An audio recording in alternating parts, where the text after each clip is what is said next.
Hello. അപ്പം ഞങ്ങളിപ്പോൾ പോണത് കൊടകര ഷഷ്ടിയുടെ തലേദിവസം ആ ഷഷ്ടിപ്പറമ്പൊക്കെ ഒന്ന് ചുറ്റിക്കറങ്ങാൻ വേണ്ടിയിട്ടാണ് കേട്ടോ.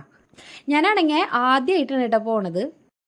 പോണ വഴിക്കാണെങ്കിൽ ഷഷ്ടിയുടെ അന്നത്തേക്ക് വേണ്ടിയിട്ടുള്ള ഓരോ സംഭവങ്ങളും അവിടെ റെഡിയാക്കിക്കൊണ്ടിരിക്കുന്ന കേട്ടോ, ഓരോ ടീമുകളും.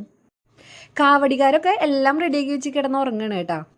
ഞങ്ങൾ ഒരു ഏകദേശം 11 മണി 11:30 ആയപ്പോഴാണ് കേട്ടോ പോയത്. ആ ടൈമിലടക്കം ജെയിൻ വീട്ടിലൊക്കെ നിറച്ച ആൾക്കാരുണ്ടായിരുന്നു കേട്ടോ.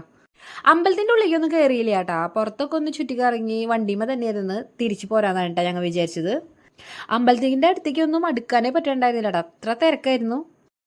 നന്നുനാണെന്നുണ്ടെങ്കിൽ ബോളും ബലൂണൊക്കെ കണ്ടിട്ട് വാങ്ങിച്ചു കൊടുക്കേണ്ട ഒരു സമാധാനം ഉണ്ടായില്ല കേട്ടോ. ഞങ്ങൾക്കും അങ്ങനെ തന്നെയായിരുന്നു കേട്ടോ. അങ്ങനെയൊക്കെയാണ് ആജാനുഭവമായിട്ടുള്ള ഈ പൂബീകരണം വാങ്ങിച്ചു കൊടുത്തു കേട്ടോ. അങ്ങനെ ഞങ്ങൾ നേരെ പോയത് ഞങ്ങൾ സ്ഥിരം ചായ കുടിക്കുന്ന സ്പോട്ടിലേക്കാണ് കേട്ടോ. എവിടെ പോയാലും ചായ കുടി മസ്റ്റായതുകൊണ്ട് തന്നെ ഞങ്ങൾ ചായ കുടിച്ച് രാത്രി ഒന്നിലേക്ക്